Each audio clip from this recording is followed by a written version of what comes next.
Welcome back to another episode of Rock Boys Football. Lincoln Riley, USC working their way through the early days of fall camp. And although the shoulder pads haven't come on yet, you're starting to hear some buzz around certain players within this USC program heading into the 2024 season. Want to dive into a few names that are really standing out to me early during the fall camp practice notes. And you look at this USC program, you have a ton of storylines surrounding both sides of the football for USC heading into the Big Ten. Really excited to get into this one. Before we do, and as always, just want to say one to the USC fans. Can't thank you guys enough for all the support you guys have shown all offseason, whether we're talking recruiting, talking the transfer portal, previewing 2024, all the fight-ons, all the input you guys throw in the comment section. That stuff means the world to the boys. We appreciate y'all. If you guys do enjoy the content, consider subscribing to the channel. I think much more importantly, would love to hear some names that are standing out to you guys as well. I know every single one of y'all who are listening to this has certainly read the fall camp practice notes for the first couple practices. Would love to hear the names that are kind of piquing your interest heading into 2024. And without further ado, let's get into this one. I want to start with this USC wide receiver room. Now, the reason I want to start with the USC wide receiver room was scrolling through Twitter a couple of nights ago, saw somebody, I'm not going to name the account, saw somebody put out their top 25 wide receiver rooms. USC was not included. And I feel like that is pretty common according to a lot of these national media members, where they look at this wide receiver room and say, not a ton of returning production. I don't think they're going to be that good in 2024. Couldn't be more wrong. And I think a lot of USC fans certainly understand that, at least the USC fans who follow this program relatively closely. Yes, there's not a ton of returning production in this USC wide receiver room. That being said, the amount of young talent that we expect to make that jump in 2024, Deuce Robinson, Jacoby Lane, Zachariah Branch, Mekhi Lemon, you make some really nice additions in the transfer portal. This USC wide receiver room, you make no mistake about it, has the ability to be one of the better pass catcher rooms we see in the country. I want to highlight two wide receivers that we're getting some early buzz on. And I want to start with Mekhi Lemon. I feel like a wide receiver that, kind of just flies under the radar, because you look at Zachariah Branch, elite speed, one of the most exciting players in all of college football. You look at Jacoby Lane and Deuce Robinson, just two ginormous frames that make some of those circus catches. I mean, those three wide receivers, very high on them. Let me make that very clear. That being said, they all have those elite characteristics that a lot of fans want to gravitate to. A lot of national media analysts want to gravitate to. You look at Mekhi Lemon, there might not be that elite trait like Zachariah Branch's speed or Jacoby Lane's catch radius and circus catches. That being said, Mekhi Lemon is, at least in my mind, probably the smoothest operator out of this wide receiver room. And for that reason, I am extremely high on Mekhi Lemon heading into 2024. You look at Mekhi Lemon and say he kind of reminds you of a guy like Amon-Ra St. Brown or a guy like Justin Jefferson, where you don't have that elite speed, that elite size, but what you're elite at is how smooth you run your routes, how quickly you're able to create separation. At the end of the day, that's what matters when you're trying to be an elite wide receiver. So Mekhi Lemon's one of those wide receivers that I feel like kind of gets left out of that conversation. One of those wide receivers that I think can be one of the top pass catchers on this team. The early reports are very favorable for Mekhi Lemon. I would probably add that it's hard to get a ton of takeaways from the offense and defensive line just because the pads aren't on yet. You can get some takeaways for some one-on-ones against defensive backs and guys that are winning some of their matchups. Mekhi Lemon is one of those guys. The other wide receiver I want to talk about, Zachariah Branch. And, we've talked a lot about Zachariah Branch, and a lot of the conversation has nothing to do with the physical set of skills Zachariah Branch has. He's one of the more special athletes we've seen at the collegiate level in a long time. That being said, we want to see Zachariah Branch be treated a little bit more like a polished wide receiver. And I think one of the things that kind of took my attention this offseason, and you're kind of seeing reflected in the fall camp practice notes, Zachariah Branch knows he's a top-tier athlete in college football. He knows he has a long way to go in becoming a polished wide receiver that knows how to create separation, can find spaces in zone coverage. That's where you're starting to see him take those steps. He wants to see himself as a true wide receiver one. He's trying to get his reps with Miller Moss.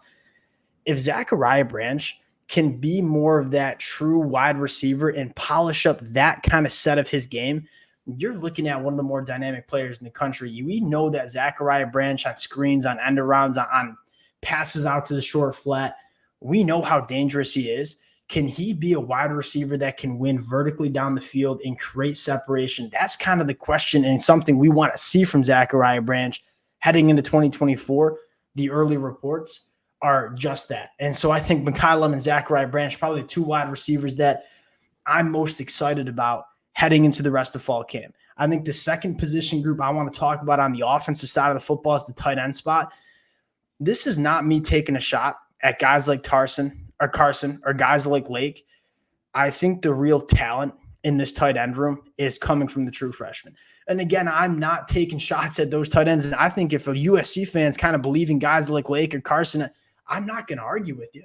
I think those two are very solid tight ends as well. That being said, guys like Walker Lyons, guys like Joey Olsen, those are the names that I'm keeping my eyes out on. Now, you start with Joey Olsen. I think you got to start with the body. He's up to 250 pounds. The biggest question mark about Joey Olsen coming out of high school was, is he going to have that physicality in his frame to play tight end, especially in the Big Ten? At 250 pounds, a lot of those questions are starting to go away. I mean, he committed to USC at 6'5", 220, has added 30 pounds during this offseason going into his freshman year. I think Joey Olsen has the ability to be the most dynamic pass catcher in this tight end room. He runs, an 11.2 in the 100-meter dash coming out of high school. He is the definition of that matchup nightmare where you want to ask a linebacker to try to carry him up the seam. No shot. He's too fast. You want to ask a smaller nickelback or safety to deal with Joey Olsen. He's too big and too physical. It's going to be hard for tight ends, at least in my opinion, to get super involved in this USC offense, given how talented the wide receiver room is. And I would think that USC goes to a lot of 4 wide receiver sets to get all of those wide receivers on the field. That being said, if there's a tight end that I think can emerge as a difference maker in the passing game, I do think it's going to be Joey Olsen, and I think him getting up to 250 pounds, he certainly looks that on the fall camp practice fields. That's what I'm most excited for in that tight end room, and you're starting to hear some really good things out of Walker Lyons. Took the mission trip within this USC program. Him, Walker Lyons, Joey Olsen, and Walter Matthews, 3 really intriguing tight ends as true freshmen or first-year guys within this USC program. Going to the defensive side of the football, we obviously have to start with the interior defensive line, and I want to start with what some of these true freshmen look like. I want to start with Carlin Jones. He wasn't on campus for USC during the spring. He's up to 6'2", 300 pounds. He certainly looks like it, and what stands out to me about Carlin Jones is he's not necessarily the biggest in terms of height and length, but he's for lack of better terms, excuse me, kind of that, fire hydrant build for USC on the inside of the defensive line. I think our biggest question mark about Carlin Jones when he committed to USC was, is he going to be big enough year one to be a contributor?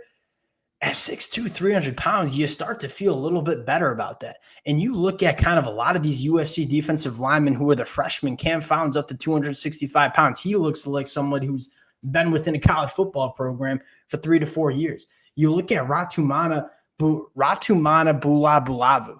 He was a guy that signed late or committed late to USC in the 2024 class, was not on campus during the spring.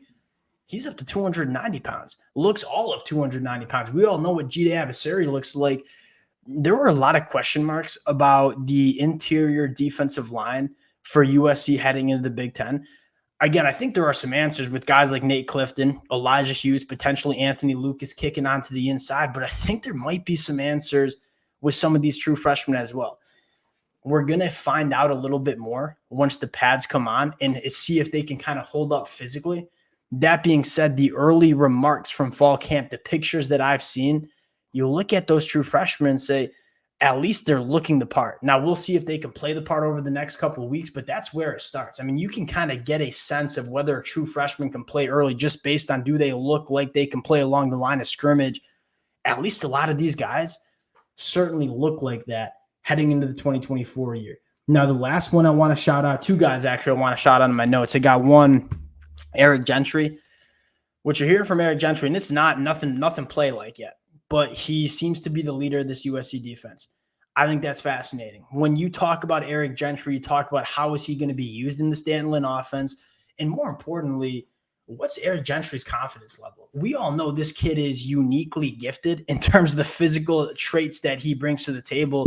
You always kind of felt like he didn't have a home with that USC defense the last couple of years. I think more importantly, you want to see him play a little bit more and gain a little bit more confidence. And to hear him kind of early on being that vocal leader within that USC defense, I think that matters. You can look at some of the guys coming in through the transfer portal. I think at the end of the day, it's a lot of these guys who've gone through the growing pains over the last 2 to 3 years that you are looking for to kind of turn the culture around. It is easy to point at some of the transfers, but at the end of the day, they've only been within this USC program for a couple of months. Eric Gentry's been with this program the last 2 years, going into year 3. To hear him emerge as one of the vocal leaders at that linebacker position, I think that's a fascinating storyline. The last guy I want to shout out, Greedy Vance Jr., one of my favorite additions for USC in the transfer portal, post-spring from Florida State. Greedy Vance played really good football for Florida State, and I'm not really sure why not a lot of national media attention was going to Greedy Vance when he transferred to USC. Getting some reports back on some of the one-on-ones that we've seen in practice, Greedy Vance Jr. seems to be a guy. He's played a ton of football during his collegiate career. You look at this defensive back room, I don't know if there's a position group that got better than this USC defensive back room heading into 2024. I thought Danton Lynn, Lincoln Riley did a phenomenal job just overturning this roster, specifically in the secondary. You're going to be faster. You're going to be more experienced. But I think most importantly, you're going to be a little bit more physical. Greedy Vance Jr. emerging as a guy that we got to keep our eyes on at that nickel spot for this USC defense. That's all I got right now. Again, as the pads come on, as the bullets get a little bit more live, so to speak, we're going to have a little bit more to talk about, specifically along the line of scrimmage, which is obviously what USC fans want to hear the most. We'll continue to have these kind of conversations. Appreciate the USC fans for rocking with the fellas. Again, I would love to hear some of your players that have emerged for y'all in the comment section. Appreciate you guys rocking with it, and we'll talk to y'all later. Peace.